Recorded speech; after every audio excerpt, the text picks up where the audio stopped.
Hello everyone, আমি শ্রীতমা আর তোমরা দেখছো আমার হেসে। আজকে আমি তোমাদের সাথে শেয়ার করব সাবুর একটা সম্পূর্ণ নিরামিষ রেসিপি, যেটা তোমরা যে কোনো উপোসের দিনে বা একাদশীর দিনে বানিয়ে ট্রাই করতে পারো। তো চলো তাহলে রেসিপিটা শুরু করে দিচ্ছি। তো আমি এখানে 200 গ্রাম সাবু নিয়েছি, মিডিয়াম সাইজের, খুব ছোটও নয় আবার বড়ও নয়। তো এই সাবুগুলো কিন্তু খুব সহজেই তোমরা গ্রসারিজের দোকানে পেয়ে যাবে। তো সাবুটাকে এবার আমি খুব ভালো করে জল দিয়ে ধুয়ে নেব। সাবুটার গায়ে একটা এক্সট্রা স্টার্চ থাকে, তো সেটাকে খুব ভালো করে ধুয়ে নেওয়া দরকার। তো আমি 2-3 বার জল পাল্টে এইভাবে হাতে করে একটুখানি ঘষে ঘষে কিন্তু এটাকে ভালো করে ধুতে হবে, যাতে সমস্ত স্টার্চটা একদম বেরিয়ে যায়। তো এইভাবে খুব ভালো করে 3 বার জল পাল্টে পাল্টে সাবুটাকে আমি ধুয়ে নেব।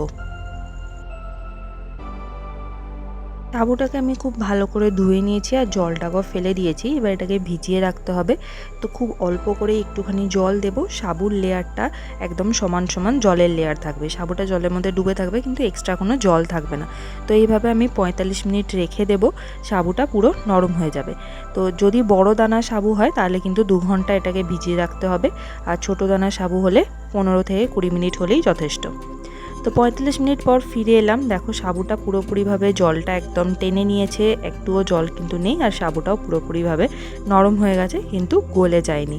তো একটা সাবু আমি তোমাদের দেখিয়ে দিচ্ছি, এরকমভাবে হাতে করে টিপে তোমরা একটুখানি চেক করে নেবে সাবুটা নরম হয়েছে কিনা। তো এইরকম কনসিস্টেন্সি পর্যন্ত সাবুটাকে ভিজতে দিতে হবে। তো তোমরা যেরকম সাবু নেবে, সরু বা ছোট বা মোটা দানা, সেই রকম টাইম অনুযায়ী কিন্তু এটাকে ভিজতে দিতে হবে।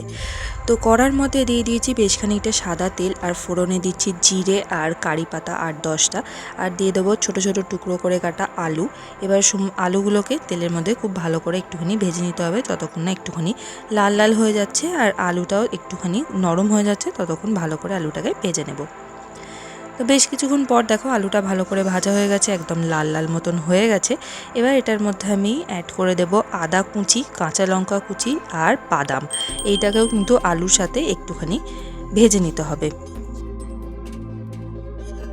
সব কিছু 2-3 মিনিট ধরে ভালো করে ভেজে নেওয়ার পর এটার মধ্যে এবার আমি অ্যাড করে দিচ্ছি সাবু। পুরো সাবুটা এখানে দিয়ে দেবো। দেখো একদম পারফেক্টলি পুরো ঝরঝরে হয়েছে সাবুটা। আর দিয়ে দিচ্ছি স্বাদ মতো নুন আর অল্প একটুখানি টেস্ট ব্যালেন্স করার জন্য চিনি।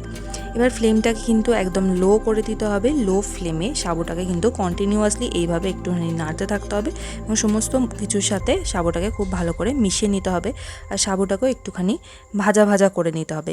ফ্লেমটা কিন্তু এই সময় একদম লো রাখতে হবে, নাহলে কিন্তু সাবুটা কড়ার গায়ে আটকে যেতে পারে।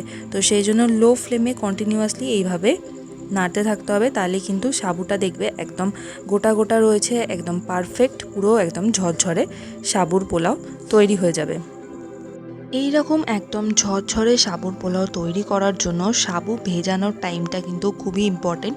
তোমরা কিন্তু একবার চেক করে নেবে দানাটা একদম সরু আছে, ছোট না বড় না মিডিয়াম, সেই অনুযায়ী কিন্তু টাইম দিয়ে সাবুটাকে ভিজতে দিতে হবে।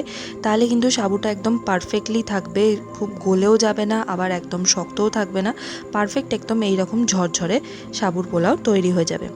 তো সাবুটাকে খুব ভালো করে আমি সব কিছুর সাথে মিশিয়ে নেওয়ার পর এটার মধ্যে লাস্ট একদম দিয়ে দেবো ধনেপাতা কুচি। ধনেপাতাটাকে দিয়ে খুব ভালো করে একবার মিশিয়ে নেব, তাহলে কিন্তু এই রেসিপিটা সার্ভ করার জন্য একদম তৈরি হয়ে যাবে। এই রেসিপিটাকে এবার আমি গরম গরম সার্ভ করে দেবো।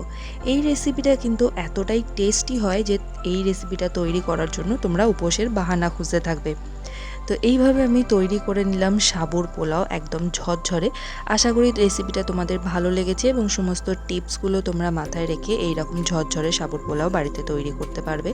ভিডিওটা যদি ভালো লাগে তাহলে লাইক করো, শেয়ার করো, আর আমার চ্যানেলটাকে সাবস্ক্রাইব করতে ভুলো না। Thanks for watching. দেখা হচ্ছে আগামী রেসিপিতে, ততক্ষণ টাটা।